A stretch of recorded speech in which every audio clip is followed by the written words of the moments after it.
Hey guys, it's Russell back, and on today's video, I'm not going to be talking about anything that have to do with detailing. The weather's just not good enough outside.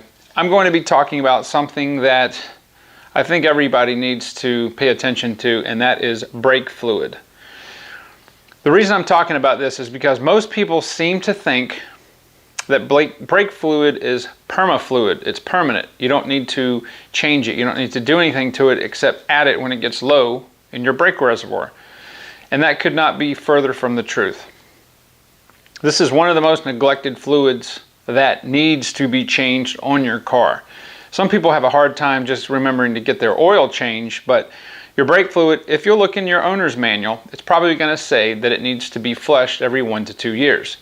Now, is this just something the manufacturers thought up to make another couple $100 off of you at the dealership? No. Let me explain why. Brake fluid is hygroscopic, and hygroscopic means that this has the ability to absorb water, absorb moisture from the air, from the humidity that's in the air, and it will absorb quite a bit of moisture. Now, there are lots of different kinds of brake fluids. You've got DOT3, actually got DOT2, DOT3, DOT4, LHM+, DOT5, and 5.1. I'm going to do a separate video explaining what all the different DOT this and that means, but for this video we're going to be specifically talking about what you can commonly get at the auto parts store, and what probably, if you'll look in your owner's manual or the cap on your brake fluid reservoir, it'll say use DOT 3 or 4. So this is hygroscopic, meaning that it absorbs water. So what happens is, over a period of time, the percentage of water in the brake fluid starts to go up. This is a problem because, number one, the brake fluid has a specific boiling point that the company has designed it to be. Maybe it's 350 degrees, 375 degrees, whatever. It usually will say on the back of the label. If you introduce moisture into the brake system, it lowers the boiling point. Now, you're thinking, well, what do I care?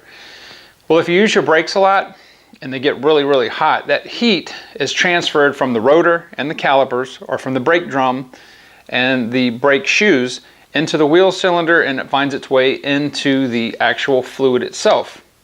If you have a lot of moisture in there, it lowers the boiling point, and the fluid can actually start to boil. Well, that produces gas, air, and that gives your pedal a really, really spongy feeling. And it can cause brakes to fail.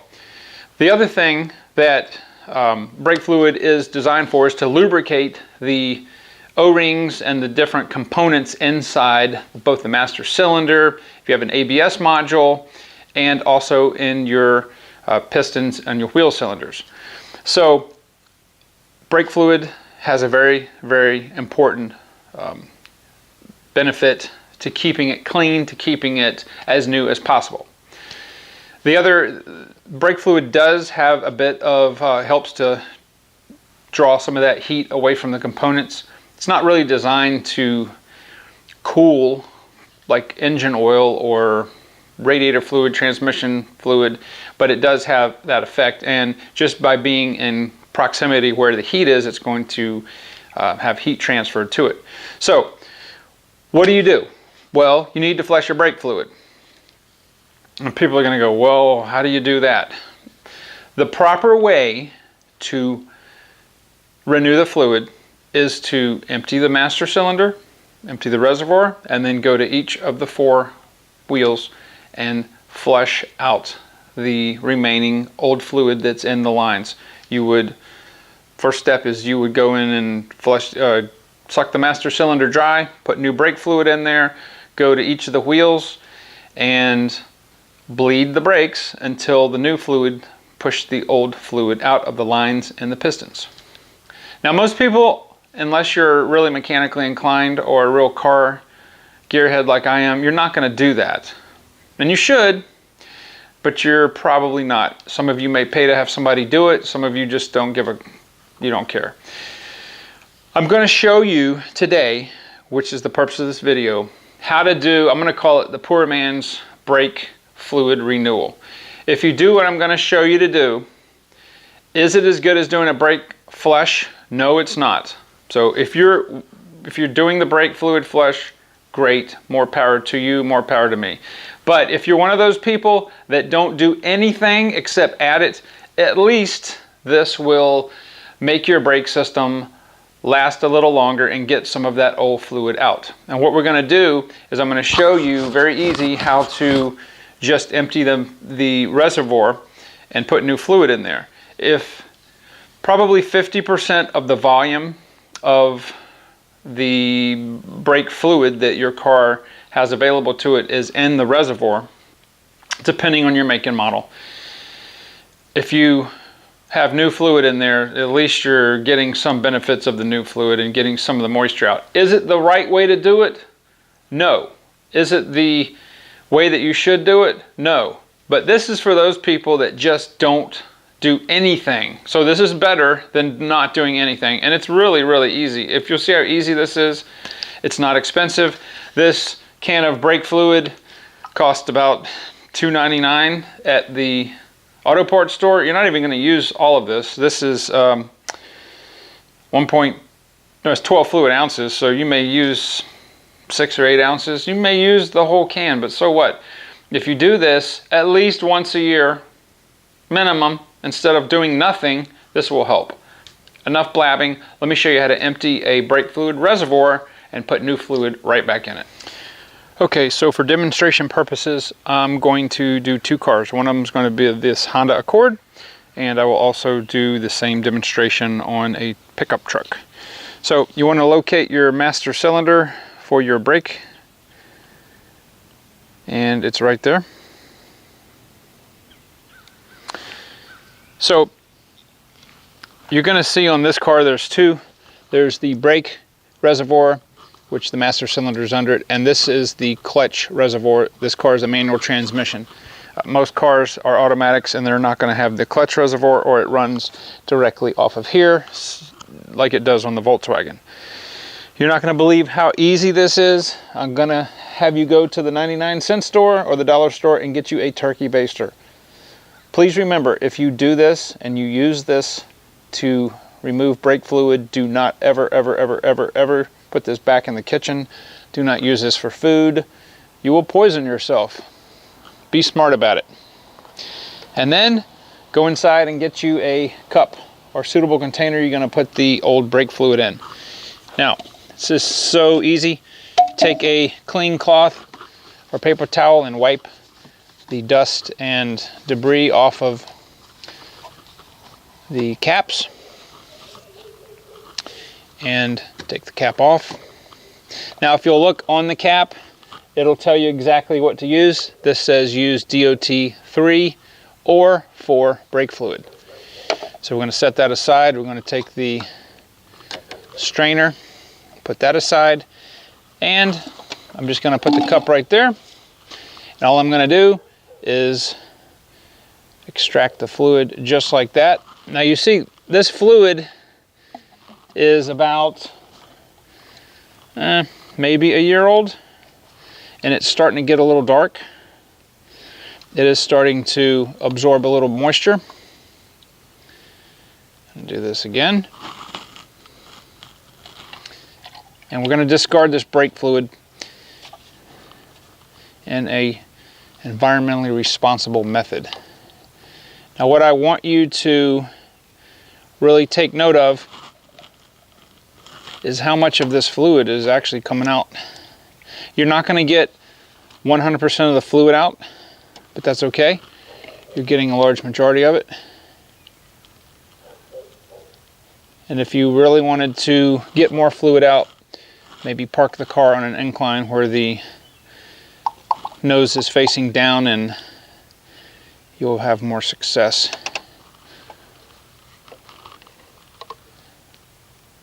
As you can see, it's a little bit of a fluid. I'm going to show you what it looks like when I finish this. Also remember, or if you don't know, brake fluid is corrosive, so don't spill it on your paint. It will eat the paint up. If it gets on there, just wipe it off with some soap and water and you'll be fine. Now again, Is this the method that is the best method? Absolutely not. You should do what I'm doing here. Fill it back up with new fluid and then bleed the brakes at each corner. But I do understand that there are some people that just will never do that.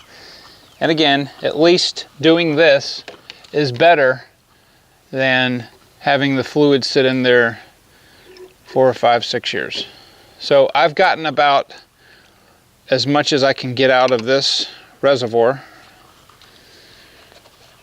with this turkey baster.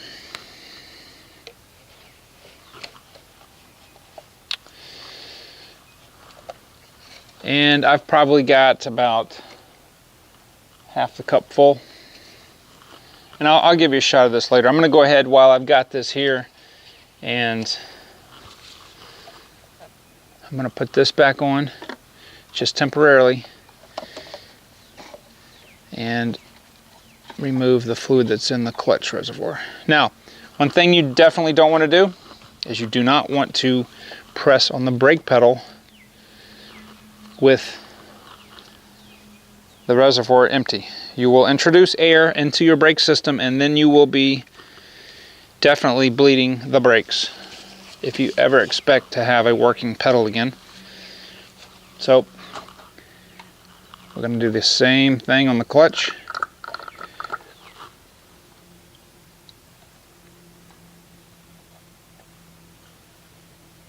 Now this turkey baster is old. It's from the 80s.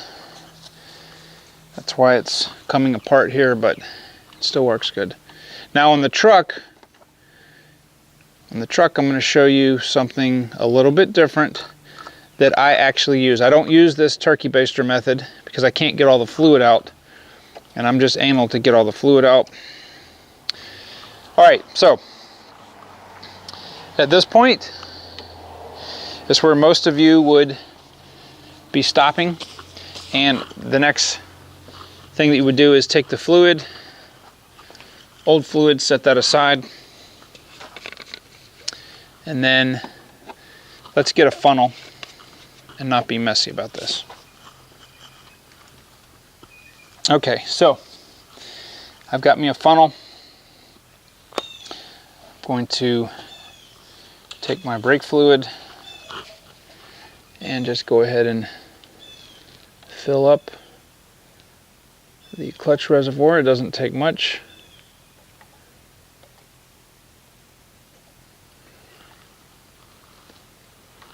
A little bit more.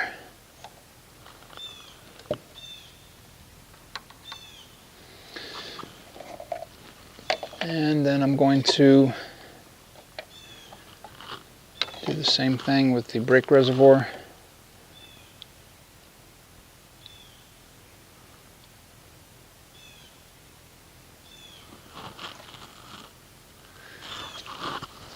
There should be a low or a fill and add or something. Okay.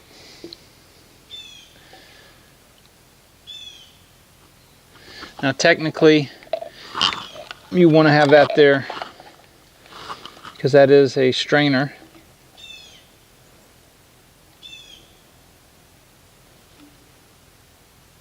Okay. Which I didn't, but okay. And we'll take this out. If you have a rubber piece that has actually pulled out, go ahead and push that back in, and then go ahead and put your caps back on.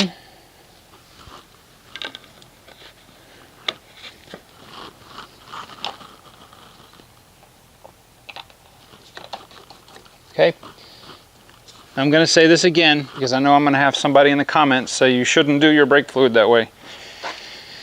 If you're one of those people that don't do anything to their brake fluid ever except add, this method is going to extend the life of your brakes and give you a little bit better pedal feel when they heat up. So again, this method is not for people that do this correctly. When I do the brakes, I empty the reservoir, then I bleed them at all 4 wheels because I want all the old fluid out. But anyway, I wanted to do this video so you guys could see how easy it was. Very quickly, I'm going to show you my method for doing the exact same thing on a different vehicle. Okay, so here we are on a 2001 Dodge Ram pickup, and I'm going to show you what I use. This is an extractor. All right, it's got a handle. You pump this up and down and it produces a vacuum into this chamber, and you can extract anything that you want. I use this all the time. I've had this for years. So I'm going to show you how I extract the fluid out of this reservoir. So I've already cleaned the reservoir. I'm going to take the top off, the cap. See how the rubber piece, when the brake fluid starts getting low, it will suck that rubber piece down. So just push it back in. And I'm going to start pumping this and watch the brake fluid disappear.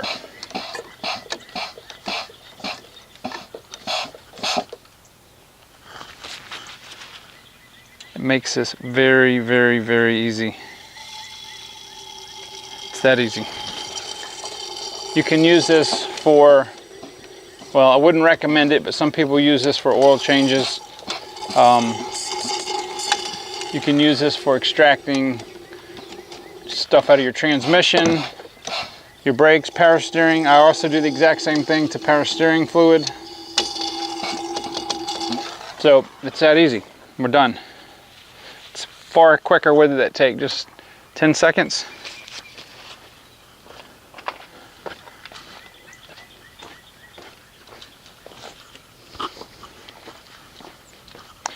Now I'm going to take my brake fluid, and I don't need a funnel for this, and just fill this back up.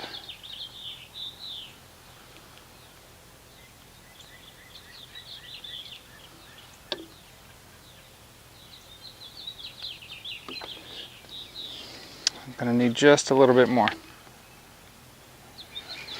All right, so we've got our level back up to the full. I'm going to go ahead and put the cap back on. Since this is really easy to get to, I didn't spill anything. Now again, I'm going to say this one more time because somebody's going to say you shouldn't do it that way.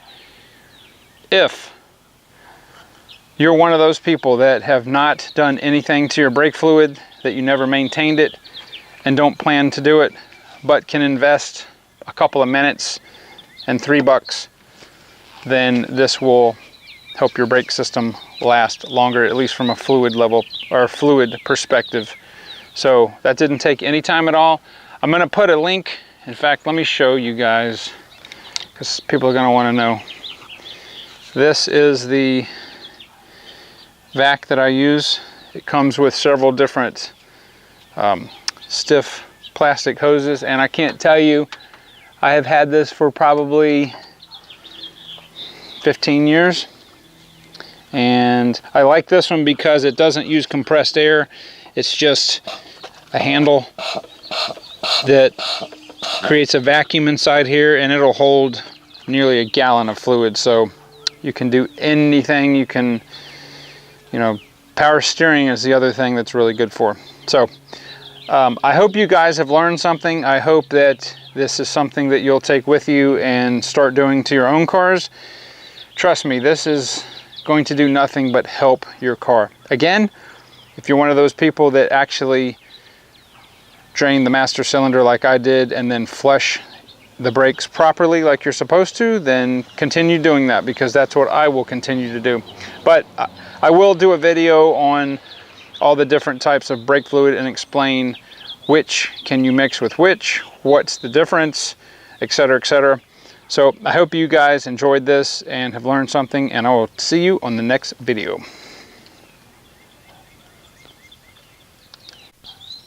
Sorry, I forgot. I promised you guys I would show you the brake fluid. This is, you can still see through it. It is starting to get dark, and this brake fluid is only about a year old. Normal brake fluid is nearly clear with just a tinge of amber, but you know, this is probably $1's worth of brake fluid. Anyway, talk to you guys later.